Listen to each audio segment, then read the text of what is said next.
Good morning.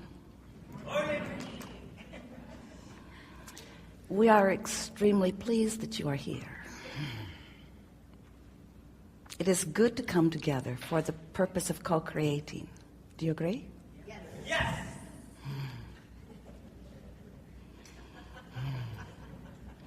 It's going to be one of those.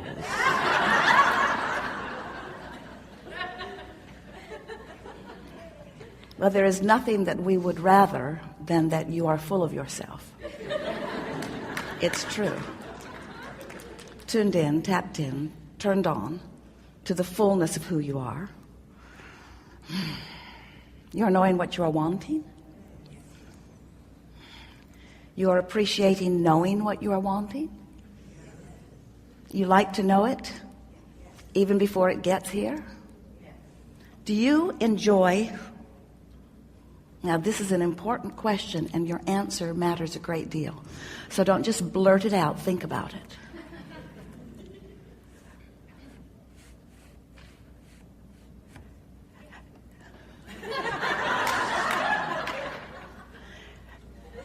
Do you like the journey on the way to what you're wanting? Yes. Even though the whole time you're on your way, you're not there. Yes. No more important question or answer ever to consider, because you are always, and we mean always, going to be on your way to something more.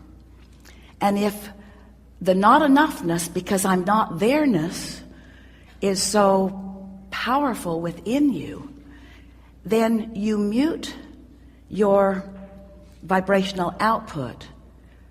Not only do you slow the journey down so that it takes longer to get to where you think you want to be, but you're not having any fun along the way because the absence of what you want is so punctuated within you. So when we ask you, we really want you to think about it. Are you enjoying the journey from where you are to where you to where you want to be as you move through that it isn't here yetness? Because that really is what the art of allowing is about. It's about knowing that you are your own point of attraction, that how you feel is everything, because how you feel is the indication of the vibration that you're offering, and the vibration that you're offering is everything about what you're letting in. Most of our physical friends don't realize that when you ask, it really is given, that in the simple realization that you want something, that pathways open, doorways open, pathways light up, all kinds of non-physical help comes into being, all kinds of circumstances and events, and rendezvous, vibrational rendezvous take place in the moment that you come into contemplative awareness of something that you want.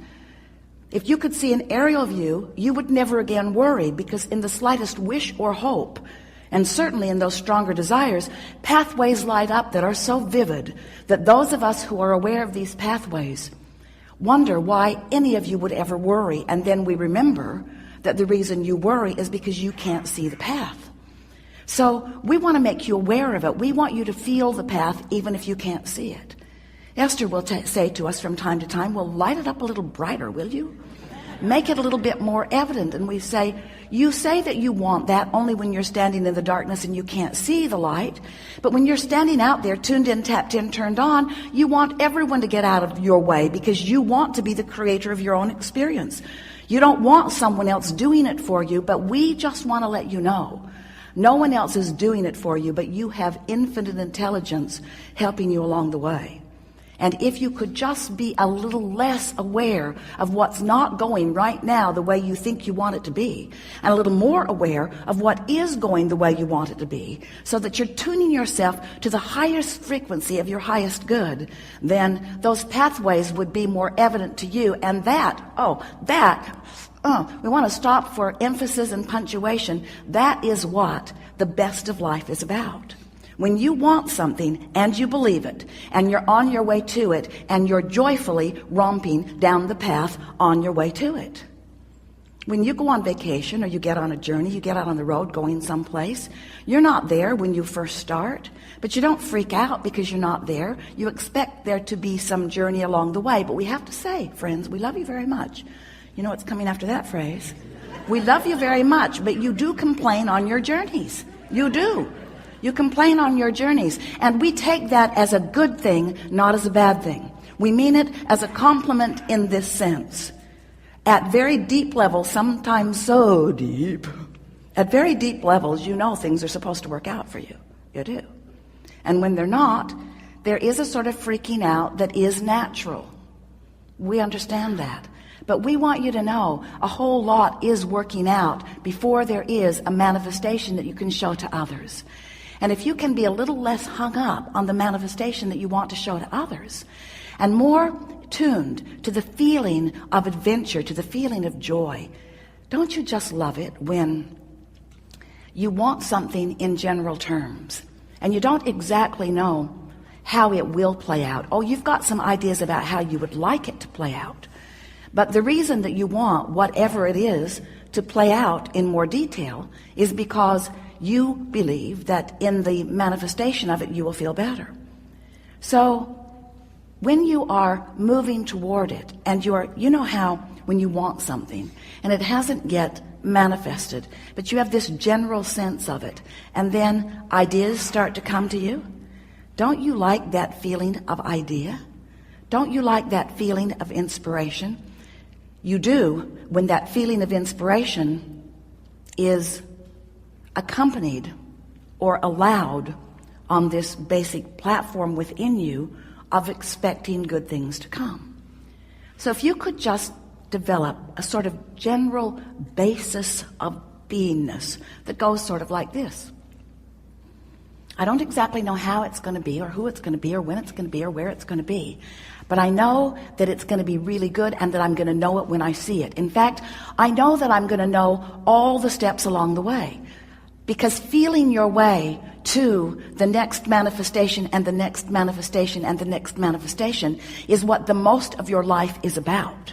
It's not about the manifestation and the manifestation and the manifestation. It's about feeling your way along your way to the next manifestation and the next manifestation.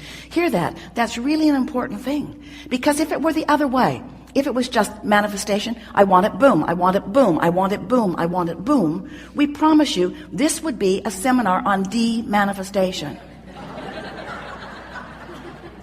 I have 487 cars, Abraham. The oil is seizing up in most of them because I can't get to them every day. I have more property than I have been able to visit. The rats have moved in. I have more stuff than is manageable. That is what you would say to us. There are more people in my life and there are more conversations to have than I have tongue to have them with. That's what you would say to us. But when you let your world be a vibrational world, which means it's an emotional world, which means it's a thoughtful world, now your world can be one that vacillates between comfort and ease, and power and certainty, and eagerness and clarity and passion and love and joy. In other words, you're up there on that end of the emotional scale. You're not having to dip into the contrast because you have enough contrast in that good feeling end. You like going from, the satisfaction of not being overwhelmed to the exhilaration of having a little more to do right now than you really want to do. In other words, that's really a nice blend of emotions, and you have the ability to control yourself in that way. But you've got to stop. You have to stop making it about the manifestation and begin making it about how I feel right now, how I feel right now, how I feel right now. Because you don't have control over the manifestation because you haven't exercised control over your vibration. But if you start making it about exercising control over your vibration, control over your emotion, control over your thoughts, control over your words, control over your general approach to physical life experience, what you're going to begin to notice is that you have control over all of the specifics of your life. Not just what, but where. And not just where, but who. And not just who, but when. You get to dictate every single part of your experience. You get to call the shots. You are the only one that ever calls it in, and you're the only one who ever holds it out and keeps it from coming. So do you have any idea? We do. And we're not mocking you. Well, a little. Do you have any idea how many experiences you have called to you that you're not allowing to flow with the ease that is possible? And do you know the one reason why you're not allowing these things, experiences, people, places, events, circumstances, dollars to flow to you in the way that you want? It's because you are fixated on the observation of what is, and you are letting the absence of what you want in your what isness dominate your vibration, set up a vibrational field that holds it apart. So you've got this pull, push, pull, push, pull, push thing going on. I want it, but I want it now, and I want it yesterday, and I want it so much, and the not having of it has me upset. That's basically what your vibration, most of you, we love you so much. But we thought you might like to start this new year off knowing how to create your own reality. Because nobody else is creating your own reality, you see. That's why it's called your own reality. Your own reality. You are the creator of your own reality, which means you are the vibrator of your own beingness, which means you are the thinker of your own thoughts. You are the perceiver of your own world. You are the attractor of your own experience. You are the maker of your own life. You are the uplifter of your own being. You are the magnificent genius creator who came into this physical body with the express intent of mixing it up, of looking around, of identifying what you want, of achieving vibrational harmony with it, and then taking glory, watching with reverence and appreciation and rambunctious zest for life, watching the components of your creation come into place one by one to, in some cases, surprise you, and in every case, delight you to the power and the clarity and the worthiness and the goodness and the readiness and the bigness of that which is you.